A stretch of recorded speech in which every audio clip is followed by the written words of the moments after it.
जंगल का राजा अपनी गुफा में बीमार लेटा था। बाकी के जानवर उससे मिलने की जल्दी में थे। शेर को गुस्सा आ जाता अगर कोई उससे मिलने ना आता। एक बार यह हरकत लोमड़ी ने की। भेड़िया लोमड़ी से नफरत करता था और अपने आप को ज्यादा सियाना समझता था। वाह, ये समय है लोमड़ी को फंसाने का। और वो शेर से उसकी चुगली करने लगता। लोमड़ी ने आते ही उनकी कुछ बातें सुन ली। उसने शेर को जबरदस्त गुस्से में देखा और बोल उठा, रुक जाओ, इस मसले पर ज्यादा विचार विमर्श की आवश्यकता नहीं। मेरे पास जंगल के राजा का इलाज है। यदि वो भेड़िए की खाल अपने शरीर पर लपेट ले तो उसकी बीमारी ठीक हो सकती है। तेज दहाड़ के साथ शेर ने भेड़िए पर हमला करके उसको ध्वस्त कर दिया और उसकी खाल पहन ली। लोमड़ी सारे जानवरों से बोली, शेर को खुश करने के लिए भेड़िया इससे अच्छा और क्या कर सकता था। शेर की खाल में गधा। बड़े दिनों पहले की बात है। एक गधा था।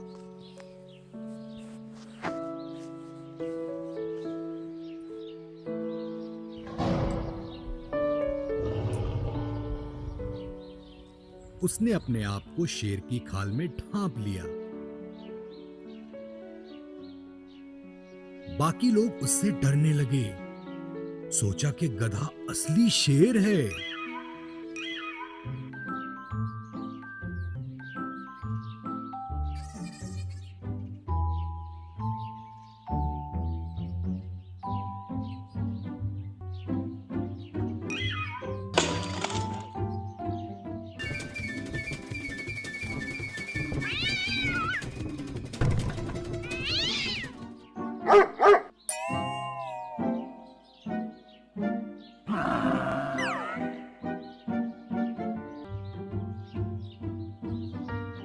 गधा निडर होकर सारे जंगल में घूमने लगा।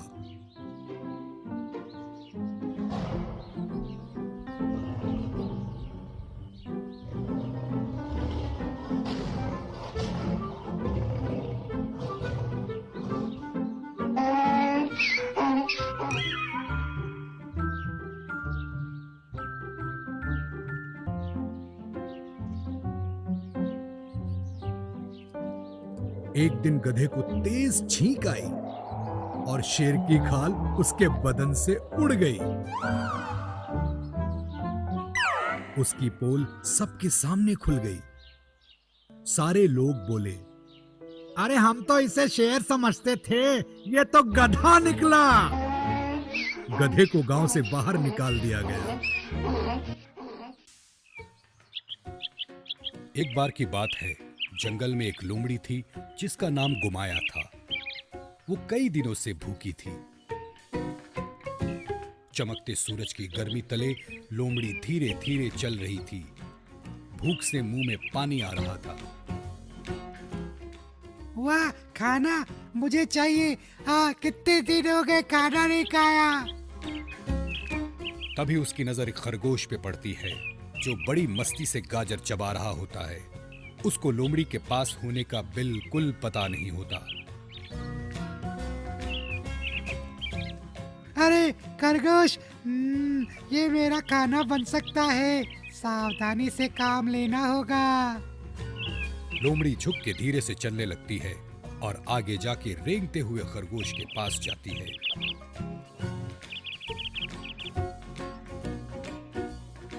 झाड़ के पास छुप के खरगोश के पीछे खड़ी हो जाती है।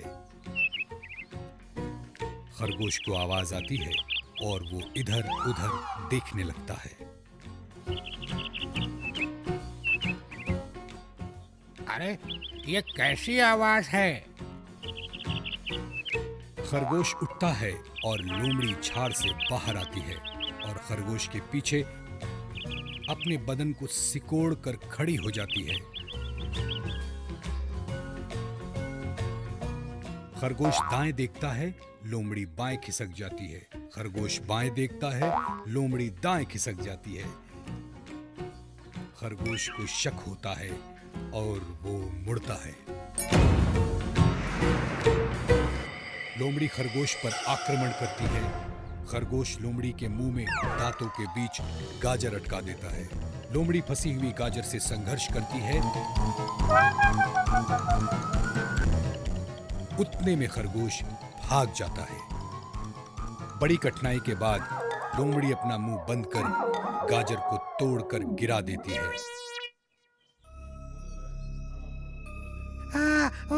ओ मेरा मुंह, अरे रे। हारी हुई लोमड़ी धीरे धीरे चल के एक जगह पहुंच जाती है जो एक रणभूमि होती है। हथियार यहां वहां बिखरे होते हैं।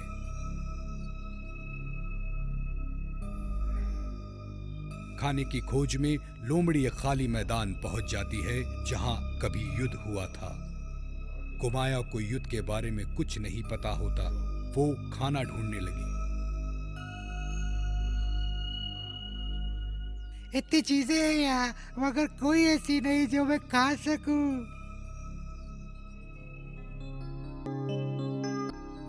वो एक चमड़े की बेल्ट चबाने लगती है। छी, थू, क्या है ये, थू। थोड़ी देर आगे चल के वो और कमजोर हो जाती है और तुरंत चारों पांव फैला के जमीन पर सो जाती है। अचानक एक धड़ाम सी आवाज उसे जगा देती है। क्या है ये आवाज, कहां से आई? धम धड़ाम की आवाज से लोमड़ी भाग के झाड़ के पीछे छुप जाती है। धीरे धीरे झाड़ हटाकर लोमड़ी अपना सर बाहर निकालती है।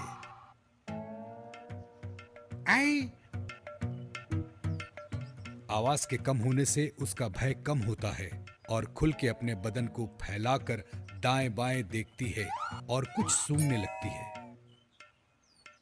मुझे खाने की सुगंध आई, चटपटा खाना। सूंघते हुए वो एक नगाड़े के पास जाती है। फिर दिल में शंका आती है।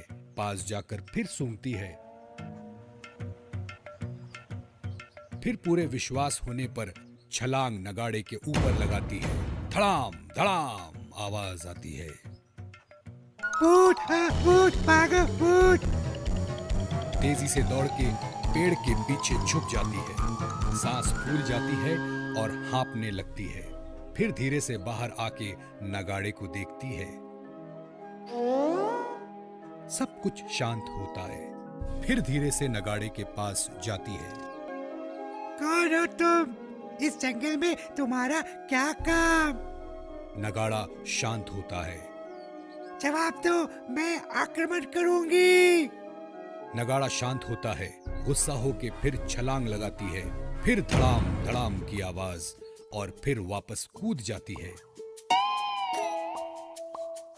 जैसे ही दौड़ने की तैयारी करती है, मुड़ के एक बार पीछे देखती है।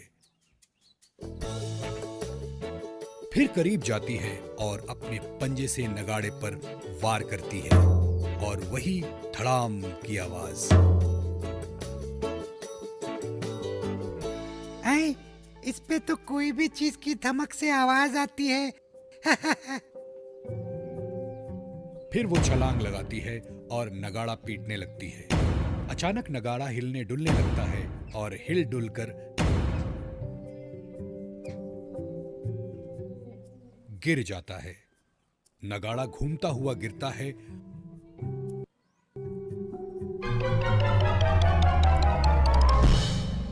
और लोमड़ी को तारे नजर आ जाते हैं। फिर लोमड़ी अपना सर हिलाकर काबू में आती है और देखती है कि नगाड़े के नीचे एक प्लेट है जिसमें मांस, चावल और कई तरह के भोजन रखे हैं। चटपटा, यम्मी। उसके मुंह में पानी आता है और वो भोजन का सेवन करके शांत हो जाती है। अगर मनोबल विशाल हो तो जो चाहो वो मिलता है।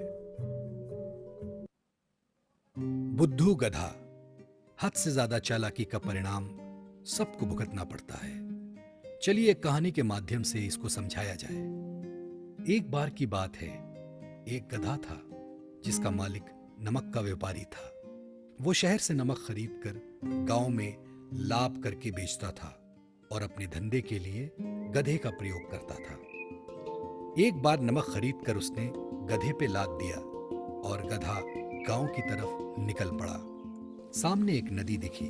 गधे ने नदी के ऊपर से जाते हुए पुल पर पांव रखा और अचानक ही संतुलन बिगड़ा और गधा नदी में गिर गया। जैसे ही वो नदी में गिरा, उसकी कमर पे लदा हुआ नमक पानी में घुल गया और अचानक उसे हल्का महसूस होने लगा। वाह, ये तो बहुत ही अच्छा हुआ। अब मैं रोज नदी में गिरूंगा और मेरी पीठ पर बोझ भी नहीं होगा। लेकिन उसे क्या पता था कि उसके मालिक का इरादा कुछ और है। उसके मालिक ने उसकी चाल पकड़ ली और इस बार उसकी कमर पर रुई के फाले लाद दिए। गधा रोज की तरह पुल पर चढ़ा और पानी में छलांग मार दी। लेकिन इस बार उसकी किस्मत अच्छी नहीं थी। रुई के फालों ने पानी सोख लिया और उसकी पीठ पर भार बढ़ गया। गधा बड़ी कठिनाई से उठा और धीरे धीरे अधमरी हालत में अपने मालिक के पास पहुंचा और उसे एक सीख मिल गई। हद से ज्यादा चालाकी काम नहीं आती।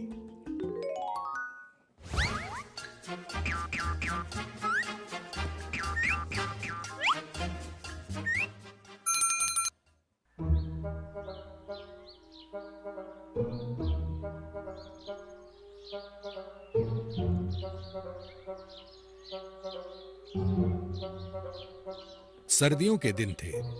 एक लोमड़ी बहुत ही भूखी थी।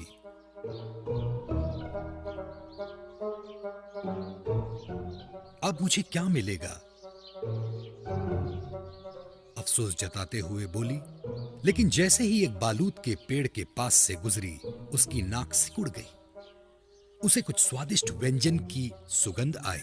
पेड़ के तने तले मांस और रोटी का टुकड़ा था जो चरवाहे छोड़ गए थे। लोमड़ी अंदर घुसी और खा खा के मस्ती में बोलती रही, वाह वाह, जवाब नहीं, क्या स्वाद है। और अपने होठ चाटने लगी।